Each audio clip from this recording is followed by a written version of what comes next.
오늘 우리에게 주신 말씀 함께 보겠습니다. 고린도전서 7장 17절에서 24절의 말씀입니다.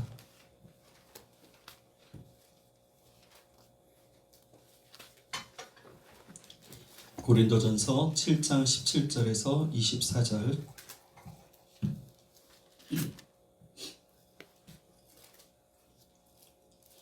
우리 다 찾으셨으면 우리 한 목소리로 합독해서 함께 읽겠습니다. 오직 주께서 각 사람에게 나눠주신 대로 하나님이 각 사람을 부르신 그대로 행하라. 내가 모든 교회에서 이와 같이 명하노라. 할례자로서 부르심을 받은 자가 있느냐? 무할례자가 되지 말며 무할례자로 부르심을 받은 자가 있느냐? 할례를 받지 말라. 할례 받는 것도 아무것도 아니요 할례 받지 아니하는 것도 아무것도 아니로되 오직 하나님의 계명을 지킬 따름이니라. 각 사람은 부르심을 받은 그 부르심 그대로 지내라. 내가 종으로 있을 때에 부르심을 받았느냐? 염려하지 말라. 그러나 내가 자유롭게 될 수 있거든 그것을 이용하라. 주 안에서 부르심을 받은 자는 종이라도 주께 속한 자유인이요 또 그와 같이 자유인으로 있을 때에 부르심을 받은 자는 그리스도의 종이니라. 너희는 값으로 사신 것이니 사람들의 종이 되지 말라. 형제들아, 너희는 각각 부르심을 받은 그대로 하나님과 함께 거하라. 아멘. 할렐루야. 아멘. 네, 주님 앞에 나오신 여러분 진심으로 환영하고 축복합니다. 아멘. 우리 옆에 우리 성도님들에게 서로 인사할까요? 잘 오셨습니다. 잘 오셨습니다. 잘 오셨습니다. 잘 오셨습니다, 여러분. 한 번 더 인사해야죠. 한 번 하면 좀 아쉽더라고요. 주님이 당신을 만나 주십니다. 주님의 당신을 만나 주십니다. 네, 여러분 잘 오신 이유가 바로 주님께서 오늘 우리를 만나 주시기 때문에 그렇습니다. 아멘. 우리를 기다리셨던 그 주님, 찾으셨던 그 주님 앞에 오늘 깊이 만나고 또 다시 새롭게 살 힘을 얻는 저와 여러분 되었으면 좋겠습니다. 아멘. 오늘 말씀 이제 7장 이어서 이제 말씀을 또 보게 되는데 내일 큐티 본문의 말씀입니다. 이제 조금씩 소문이 나는 것 같아요. 사모님 감사하고요. 뭘 감사하냐면요. 이제 저희 유튜브 채널을 소개할 시간이 다가온 것 같아서 개인 유튜브 채널을 운영하고 있습니다. 이제는 우리 사랑교회 이제 유튜브 채널로 이제 좀 합해서 가려고 준비 중에 있고요. 그동안 이제 제가 어떤 사역을 했냐면요. 개척을 준비하면서 1월 1일부터 생명의 삶 본문을 가지고 날마다 큐티를 올렸어요. 그래서 날마다 큐티 말씀을 묵상하면서 이제 아침마다 이 큐티 말씀을 가지고 함께 묵상할 수 있는 또 원하시는 분들도 있었고 또 중간에 그만두려고 했던 위기가 있었을 때 어떤 한 분이 댓글을 달면서 목사님의 큐티 묵상으로 신앙을 회복하고 또 은혜 받고 있어요 라는 한 분 때문에 계속 해야겠구나, 이게 내 공로나 자랑이 되는 것 같아서 멈추려고 했는데 한 사람이라도 또 회복할 수 있다면 올리자. 그리고 또 올리다 보니까 제가 은혜가 되는 거죠. 말씀을 날마다 묵상하고 또 그 말씀 가운데 살아갈 수 있도록 또 한 번 더 짚어가니까 참 은혜가 되는 것 같습니다. 아멘. 그래서 우리가 이제 새벽 예배가 화수목금이잖아요. 그러면 토, 일, 월이 새벽 예배가 없잖아요. 그래서 좀 아쉬운 부분들이 있을 수도 있어요. 말씀 묵상을 계속해 가려고 할 때에 그거는 이제 저희 채널에 들어오셔서 말씀을 계속 아침마다 묵상하시고 하루를 시작하면 됩니다. 길지 않아요. 10분, 15분 정도의 딱 시간이 있고요. 하루가 갑자기 좀 길어지면 18분, 19분까지 한 20분은 넘어간 적이 없어요. 그러니까 여러분 보시고 날마다 묵상의 삶을 해나갈 수 있도록 여러분 참여했으면 좋겠습니다. 아멘. 예, 그리고 이제 새벽마다 이제 말씀 묵상에 올라가는 거는 딱 그 폼이 정해져 있어요. 5가지 묵상법. 그 묵상법에 의거해서 거기에 맞춰서 묵상하기 때문에 새벽 예배 설교하고는 좀 다를 수 있어요. 여러분들이 배웠나 모르겠지만 그 바나바에서 알려줬던 여주동에서 이제 말씀 묵상법이 있어요. 손가락 묵상법이라고. 잠깐 짚고 넘어가면 여러분 계속 하면 좋으니까. 혹시 해보셨어요? 아세요? 네. 네, 그러면 아시겠죠. 엄지는 뭐죠? 어떤 하나님인가? 오늘 본문에 나타나는 하나님은 어떤 하나님인가? 두 번째는 지시. 저리로 가세요. 오늘 하나님이 나에게 어떻게 살라고 말씀하시는가? 그 다음에 세 번째 손가락은 펼 수 없죠. 그 피시면 안 돼요, 집사님? 손가락을 펴서 지시를 하려고 했는데 이거는 욕을 얘기하는 거잖아요. 그래서 요렇게 펼쳐요. 그러니까 너 때문이야라고 가운데 손가락으로 너 때문이야 하려고 했는데 결국은 나를 향하고 있다. 너 때문이야가 아니라 내 문제다. 그러니까 회개예요, 회개. 그러니까 회개. 오늘 본문은 나에게 어떤 회개를 말씀하시는가, 뭘 뉘우쳐야 되는가 이런 거고요. 네 번째 손가락은 우리가 결혼 반지, 약혼 반지 끼죠. 이게 언약, 약속. 그러니까 오늘 본문의 말씀에 하나님이 나에게 어떠한 말씀으로 위로하시고 소망을 주시고 기대하게 하시고 힘을 나게 하시는가, 그 약속의 말씀을 찾는 거예요. 다섯 번째는 적용이라고 해서 실생활에 그러면 이 묵상과 어떻게 실천해 볼까, 감사하기, 조금 더 이해해 보기, 참아보기, 뭐 여러 가지 이렇게 해서 5가지 묵상법을 가지고 하는 거예요.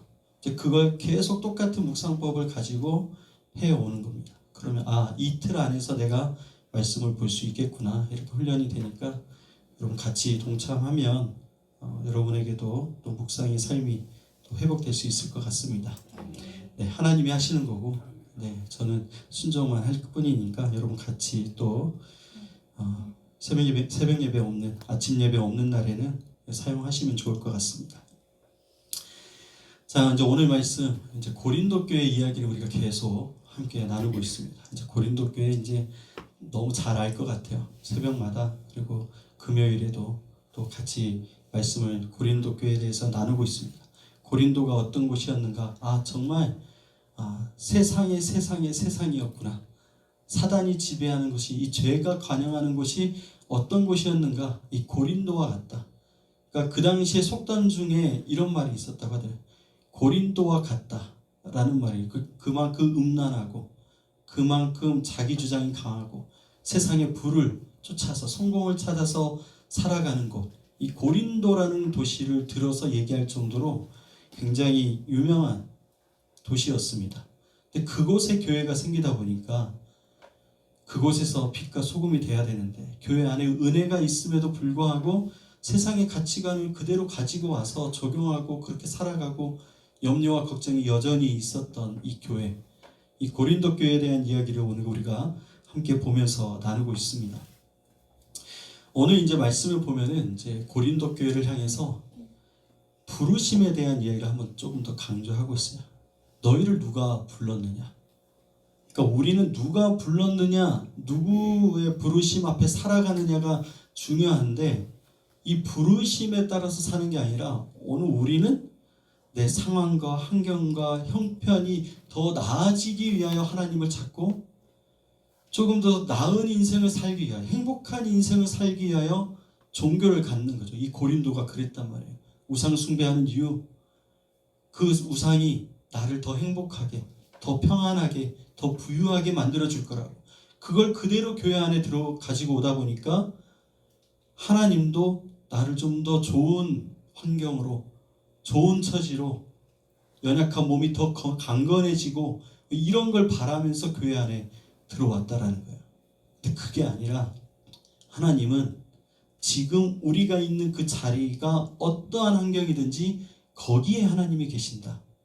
그러니까 환경이 바뀌어야, 상황이 바뀌어야 하나님을 찬양하고 예배할 수 있는 게 아니라 우리는 지금 이 자리 하나님이 부르신 자리다.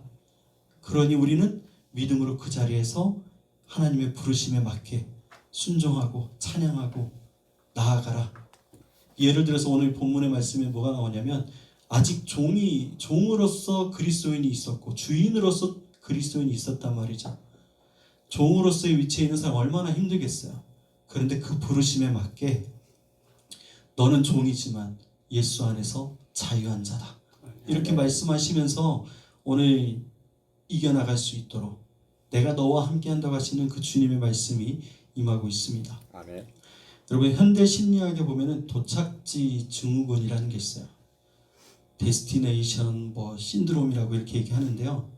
이건 뭐냐면 내 인생의 어떤 특정한 조건 그리고 위치 도착하기만 하면 그때부터 내 삶이 완벽해질 거다라는 거예요.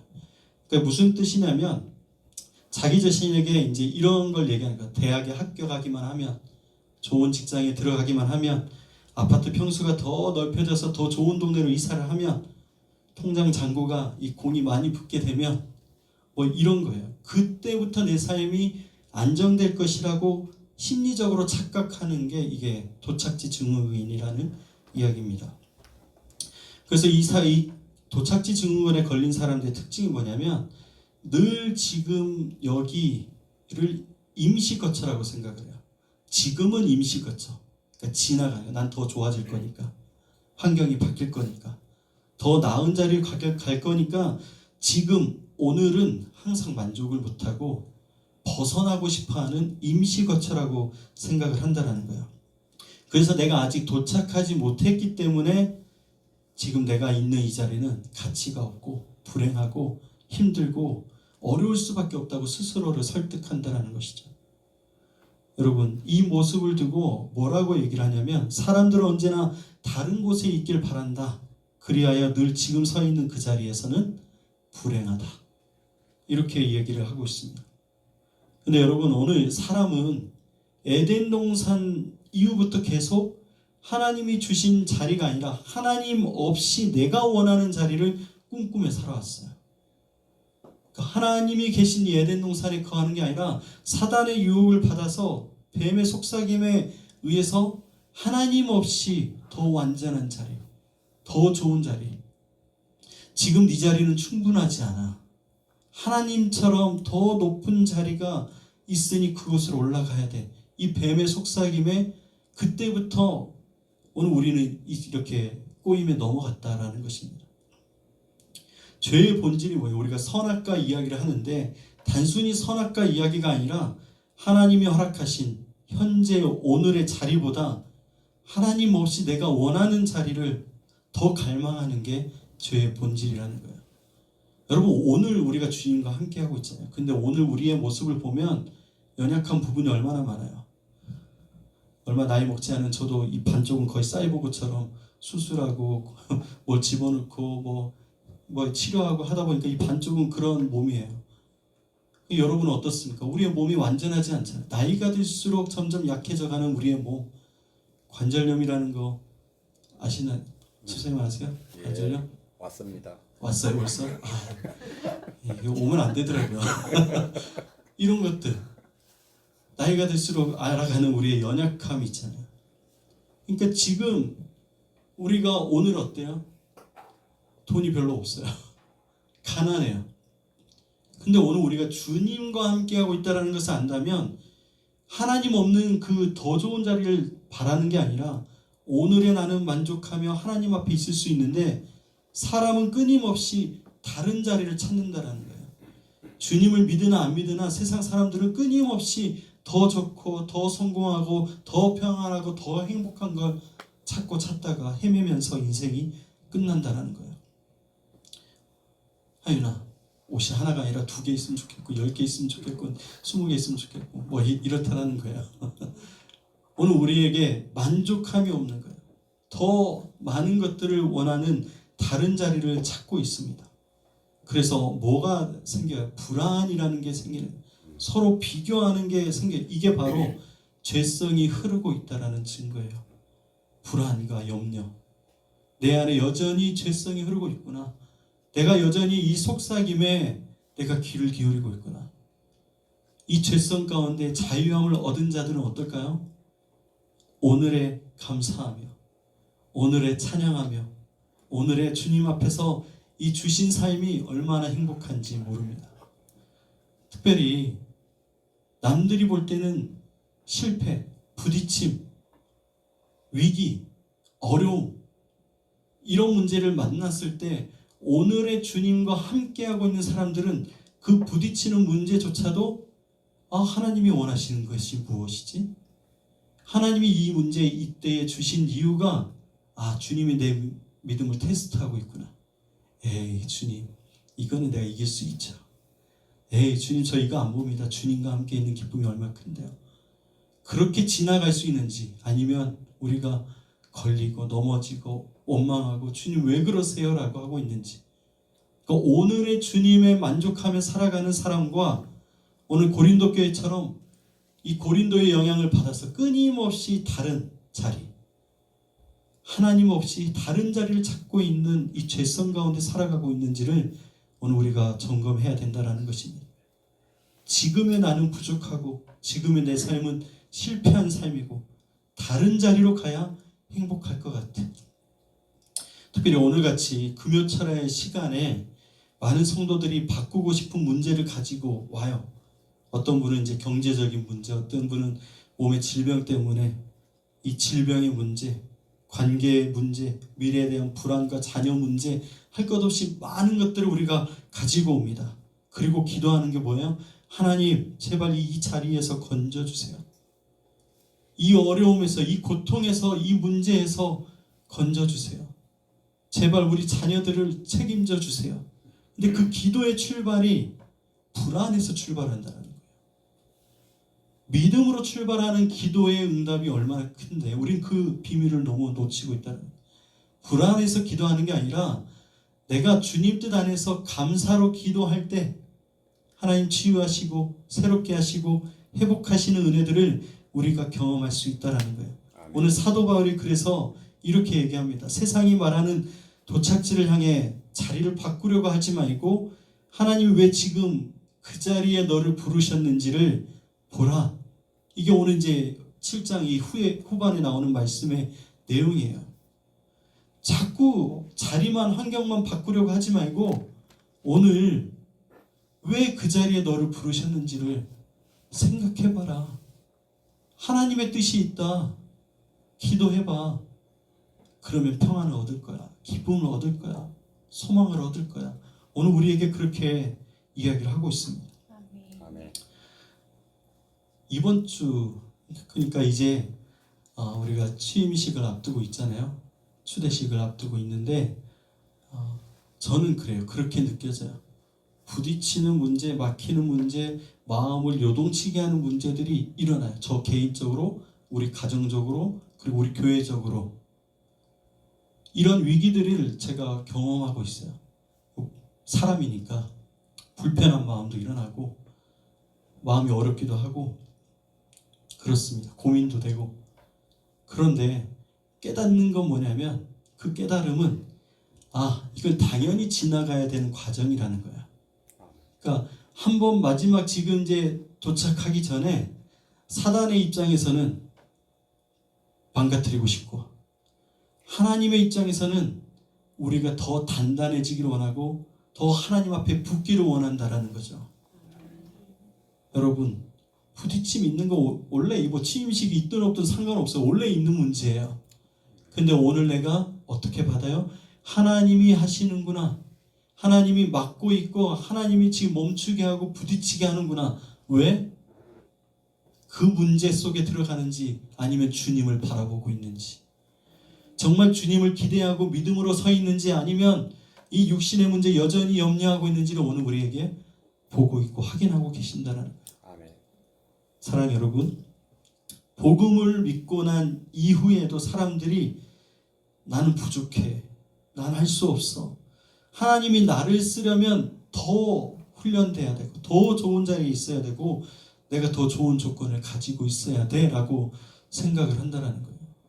근데 오늘 우리를 불렀던 주님을 생각해 보면 지금은 앞에서 얘기할 정도로 좀 쓸만한 사람 같지만 과거의 저의 모습은 말도 못하고 쑥스러움에 표현도 못하고 여러분 안녕하세요 이렇게 얘기하는 게 아니라 여러분 안녕하세요 사라져버리는 말을 했던 사람.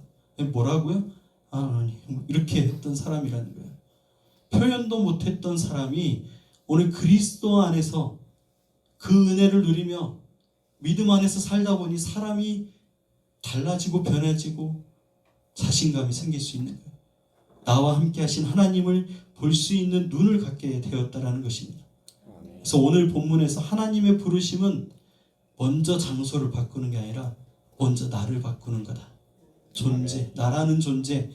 예전에는 죄성이 흐르는 죄 가운데 있었던 존재였는데 이제는 나라는 사람이 부르심 받은 하나님의 택한 사람이다라는 존재로 바뀌었다라는 거예요. 근데 이 현실, 이제 고린도의 현실 보니까 아까도 얘기했지만 종이에요. 종. 주인이 있는 종. 근데 주님이 부르셨대요. 내가 과연 종으로서 이 자리에서 어떤 부르심을, 내가 뭘 할 수 있을까? 얼마나 처음에는 낙심하고 그랬겠어요. 그래서 어떻게 하면 자유인이 되어서 내가 하나님을 위해서 사명을 감당하고 열심히 헌신해보고 할까? 뭔가를 하고 싶어도 주인이 안 돼 그러면 못 가는 상황, 멈출 수밖에 없는 상황. 오늘 우리의 현실에 부딪히는 문제처럼 이 사람은 그 부르심 앞에서 굉장히 어려움이 있었을 거예요. 사랑하는 여러분, 오늘 부르심이라는 단어를 굉장히 반복하면서 사용을 하고 있습니다. 이것은 어떤 뜻이냐면 죽어있던 영혼을 향해서 하나님께서 이제 너는 내 사람이야. 이제 너는 내 소유야. 이제는 너는 내가 책임져 라고 얘기하시는 거라는 것입니다. 그래서 오늘 이 말씀은 누구의 부르심을 받고 살아가느냐라는 질문을 우리에게 던지고 있어요. 먼저 우리 17절의 말씀을 한번 같이 읽겠습니다. 시작. 오직 주께서 각 사람에게 나눠주신 대로 하나님이 각 사람을 부르신 그대로 행하라. 내가 모든 교회에서 이와 같이 명하노라. 바울이 여기 이제 아주 중요한 복음의 원리를 얘기하는데 하나님은 우리가 세상이 말하는 그 완벽한 도착지, 아까 더 좋은 것을 우리가 찾는다고 했잖아요. 그때 도착해야 그때 주님이 찾는 게 아니라 우리가 뭐라고 얘기해요? 성공하면 내가 이렇게 헌금도 하고 내가 이 일이 해결되면 그 다음에 헌신하고 이 지금 중요한 시기가 지나가면 내가 다시 이제 교회로 열심히 하겠다. 이렇게 얘기하는데 하나님은 내가 생각하는 완벽한 장소에 도착해야만 사용하시는 게 아니라는 거예요. 모든 삶의 문제가 정리돼야만 사용하시는 게 아니라 바로 지금 각 사람에게 나누어 주신 대로 각 사람의 지금 오늘 그 자리에서 하나님이 부르셨다라는 거예요.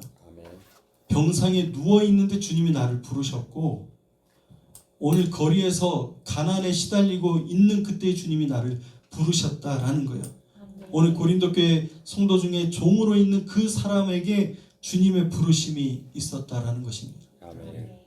저의 부르심은 20살 때 98년 12월 21일 밤 9시라고 얘기했잖아요. 그 이전의 삶의 모습을 어떻게 살았냐면 대학교 들어가서 열심히 즐기고 있었어요. 교회 생활 열심히 안 했어요. 그런데 주님이 부르셨다고요. 그러니까 우리가 잘하고 있을 때 주님이 부르신 게 아니라 그냥 오늘 하나님이 택한 사람들을 불러주신다라는 거예요. 그래서 오늘 나누어 주신 대로라는 이 표현이 각 사람의 삶의 자리, 이 형편을 모르지 않는다라는 거예요. 하나님이 아신대요. 너희가 지금 가난한 거 알아. 네가 지금 아픈 거 알아. 네가 지금 관계에 문제가 있는 거 알아. 그렇지만 내가 지금 네 앞에 내가 있고 내가 너를 부르고 있어. 오늘 그렇게 우리에게 말씀합니다. 여러분, 오늘 우리의 연약함, 여전히 죄 가운데 신음하고 있는 우리를 주님이 만나 주신다라고 얘기를 하고 있는 거예요. 여러분, 하나님은 우리의 현실보다 크신 분이기 때문에 우리가 아무리 깨어져 있고 넘어져 있고 무너져 있어도 하나님은 부르시고 일하실 수 있어요. 병상에 누워있는 그 사람을 통해서 하나님은 일할 수 있고 가난하고 부족한 그 자들을 통하여서 놀라운 역사를 일으키신다라는 것입니다. 그래서 우리는 준비가 돼야 되고 환경이 바뀌어야 되고 이 문제가 해결이 돼야 그때야 하나님을 잘 섬길 수 있다라고 생각해서는 안 된다라는 거예요. 모세를 보면 광야에서 불렀고 다윗은 그 빈들에서 들판에서 하나님이 양을 치고 있는 그때 부르셨어요. 베드로는 그 예수님을 3번이나 부인했던 그때부터의 부르심의 회복이 일어났다라는 것입니다. 오늘 바울도 마찬가지로 교회를 핍박하는 그 자리, 교회를 핍박하는 사람이었던 바울이 부르심을 받아서 하나님의 사람으로 이렇게 세워져 있다라는 거예요. 아멘. 하나님을 대적하는 자였던 그 사람이 부르심을 받았다라는 것입니다. 아멘. 그러니 오늘 우리의 부르심이 얼마나 하나님의 은혜인가를 우리가 생각할 수 있는 것이죠. 아멘. 세상이 말하는 것처럼 더 좋은 조건과 높은 자리에 올라가야겠다라는 생각이 아니라 오늘 복음 앞에서 주님이 나를 부르셨기 때문에 오늘 새롭게 시작한다. 오늘 그런 마음을 우리가 가져야 될 것입니다. 아멘. 18절 말씀을 우리 한번 같이 보겠습니다. 할례자로서 부르심을 받은 자가 있느냐? 무할례자가 되지 말며 무할례자로 부르심을 받은 자가 있느냐? 할례를 받지 말라. 여러분, 할례자로서 부르심 받은 자가 누굴까요? 유대인들이죠. 그렇죠? 그러면 무할례자로 부르심 받은 사람은 이방인. 이때는 헬라 사람들. 그렇죠? 이렇게 얘기하고 있어요. 여러분, 할례라는 게 굉장히 유대인들에게는 신앙적인 유산이고 굉장히 자존심, 자부심이 있는 거였어요. 우리는 택한 백성이다. 그런데 반대로 이 헬라 사회에서는 이 할례를 받은 게 수치처럼 여겨졌어요. 고린도 교회 안에서 유대인들이 살아가는데 이 고린도 문화에 이제 익숙해지다 보니까 이제 그때 목욕탕 문화가 우리나라처럼 참 좋아요. 목욕탕 문화가 있는데 목욕탕에서 이제 남탕 이야기입니다. 남탕에서 이제 다 아는 거야. 아, 쟤네들은 유대인이네. 태가 나잖아요. 그래서 아이고 저것들 바로 유대인들이네. 그러면서 무시당하고 그것 때문에 수치를 당하는 일들이 많이 일어났다는 거예요. 그러니까 유대인들이 어떻게 하냐면 할례를 받은 이것을 다시 할례를 없이 하는, 풀어내는 일들을 하려고 했다라는 거예요. 그리고 반대로 헬라파 사람들은 할례가 없잖아요. 자꾸 유대인들이 얘기하는 게 뭐냐면 할례가 중요하다. 할례를 받아야 진짜 구원받는다. 그래서 이제 예수 이름으로 구원받았으나 자꾸 여기에 대한 어려움과 불편함이 있어서 할례를 받고자 하는 사람들이 생겨났다라는 거예요. 그 여기에서 바울이 얘기하는 거예요. 진짜 중요한 것은 외형이 아니라 하나님을 향한 중심이다. 아멘. 19절 말씀처럼 할례 받는 것도 아무것도 아니요 할례 받지 아니하는 것도 아무것도 아니로되 오직 하나님의 계명을 지킬 따름이라. 아멘. 오늘 이 말씀을 다시 한번 오늘 고린도 교회 성도들에게 얘기하는 것입니다. 여러분, 오늘날에도 비슷하잖아요. 어떤 사람은 학벌로 자신을 증명하려고 하고 돈으로 자신의 안전함을 과시하려고 하고 교회 안에서도 직분과 사역으로 자신의 가치를 증명하려고 한다라는 거예요. 근데 하나님은 중심을 보신다고 말씀하고 있습니다. 세상은 계속 얘기해. 너는 어디까지 도달했어? 라고 질문해. 이걸 좀 쉽게 설명하면 우리 하윤이 이야기 또 나오는데, 하윤이 현성이 이야기가 나오는데요. 친구들끼리 얘기하는데 무슨 얘기를 하냐면 너 집 몇 평이야? 차는 뭐야? 어디 살아? 이제 용인에 살 때 용인에서 제일 좋은 아파트가 힐스테이트였거든요. 그래서 힐스테이트에 산다고 하면 엄청 부러워하고 지어진 지도 얼마 안 됐고 너무 이제 화려하게 잘 꾸며놨으니까 우리 하인이도 아빠 힐스테이트에서 살고 싶어 라고 얘기할 정도로 이 힐스테이트에 대한 로망이 있었단 말이죠. 그리고 또 지금 이제 휴가 때 어디가? 너 휴가 때 어디가? 나는 일본 간다? 난 유럽 가는데? 우와 좋겠다. 나는 어디 가지? 우리는 어디 안 가나? 이렇게 되게 된다는 거죠. 세상이 지금 아이들의 대화에서부터 허영과 교만이 지금 올라오고 있어요. 세상의 가치가 지금 이렇게 내가 얼마나 많은 걸 누리고 있고 얼마나 많은 걸 지금 갖고 있는가를 이야기하고 있다는 거예요. 근데 오늘 우리에게 중요한 질문은 뭐예요? 바울이 얘기하는 것처럼 나는 지금 누구를 따르고 있는가? 조금 더 가지고 있고 조금 더 여유롭고 조금 더 많은 것을 누리고 있는 게 중요한 것이 아니라 내가 지금 그 부르심 받은 자리에서 예수님을 정말 잘 따라가는 삶을 살고 있는가? 이게 오늘 우리에게 중요하다는 것입니다. 20절 말씀 같이 읽을게요. 각 사람은 부르심을 받은 그 부르심 그대로 지내라. 각 사람은 부르심을 받은 그 부르심 그대로 지내라. 이게 말씀이 굉장히 어떻게 보면 그냥 현실에 순응해서 살아라 이렇게 얘기하는 뜻처럼 느껴질 수도 있습니다. 여러분, 어떤 경우에는 환경을 바꿔야 될 필요도 있고 상황을 변화시켜야 되는 상황도 있을 수 있습니다. 오늘 바울의 핵심은 뭐냐면, 바울이 얘기하는 핵심은 환경의 변화 자체가 우리를 구원할 수 있는 문제가 아니라는 것이죠. 다른 자리가 오늘 나를 구원하는 것이 아니라 오늘 우리의 존재가 바뀌지 않으면 이 문제는 계속 끊임없이 반복된다는 거예요. 우리는 계속해서 아플 거고 계속해서 부족한 걸 경험할 거고 계속해서 결핍을 경험할 수밖에 없어요. 이 땅에 살아가는 동안에. 근데 어떻게 하냐면 요셉은 어떻게 했어요? 감옥에서 하나님을 만났습니다. 다니엘은 포로로 끌려간 그곳에서 하나님을 증언하는 삶을 살 수 있었고, 바울은 감옥에 잡혀 들어가도 찬양하는 삶을 살아갈 수 있었습니다.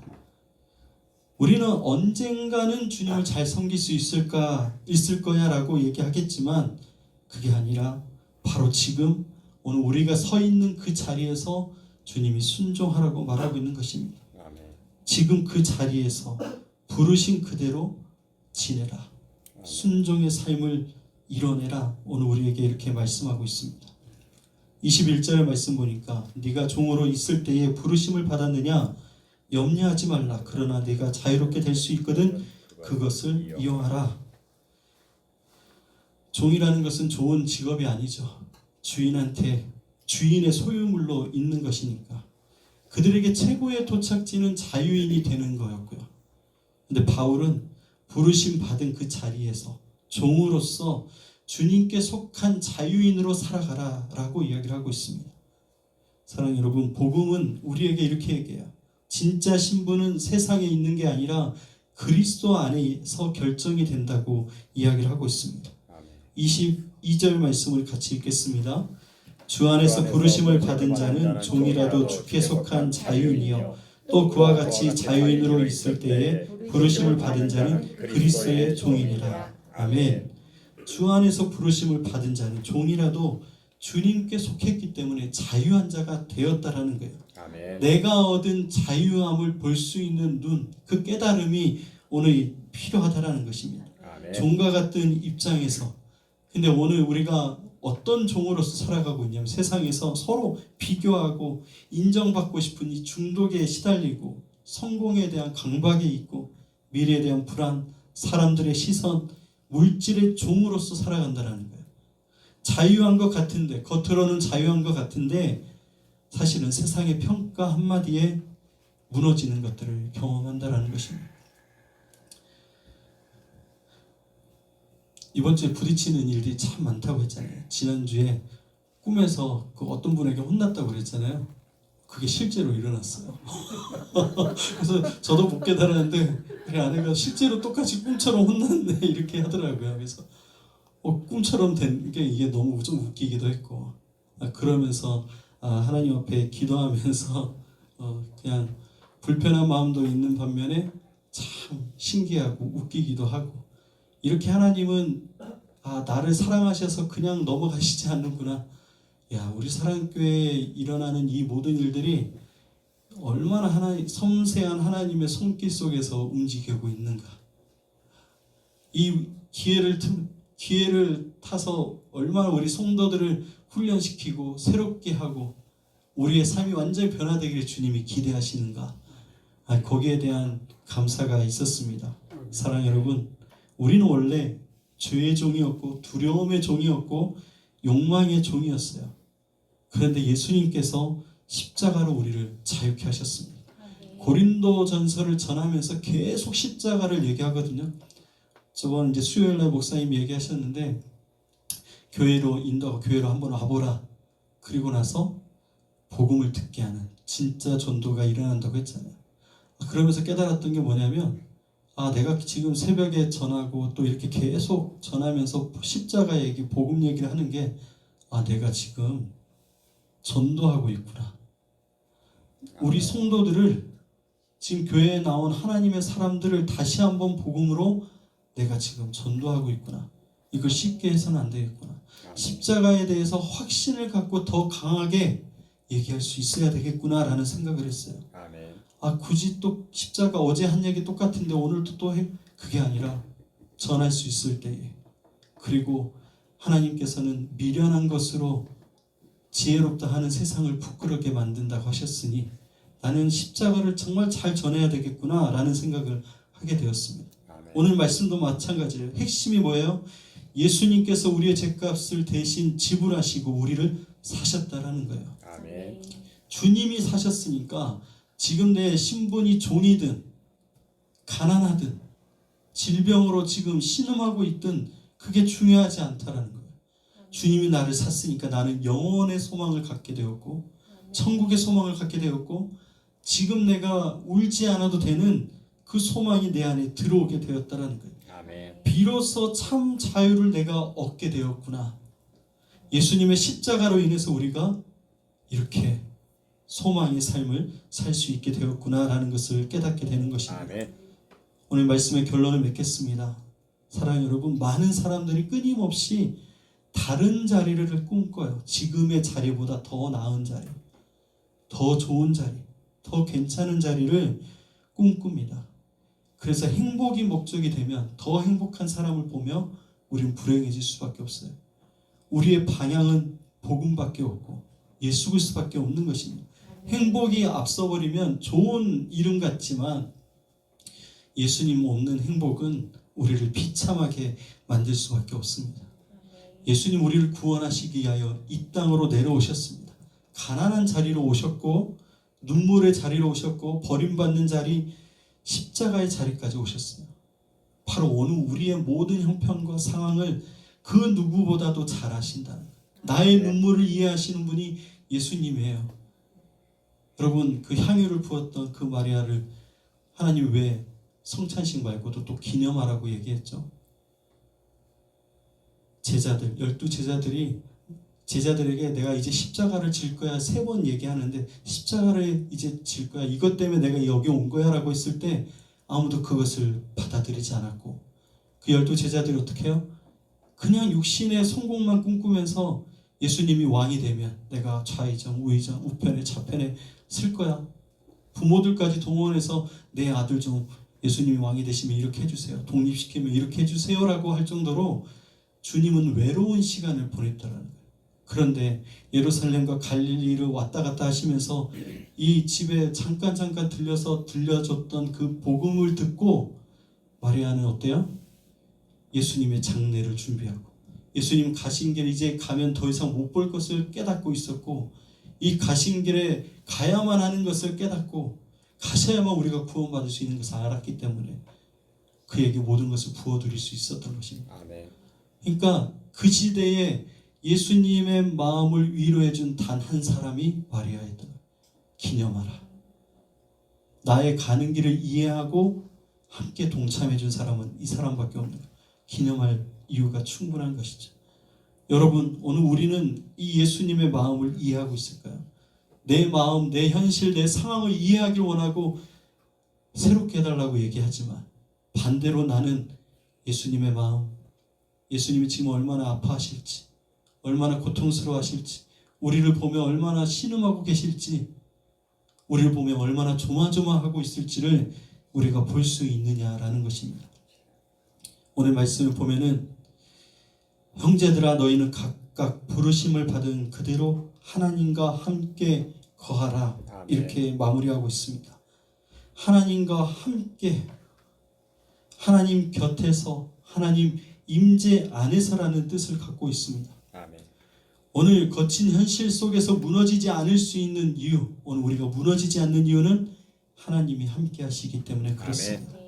오늘 우리와 함께 하셨고 지금 우리와 함께 하고 있습니다.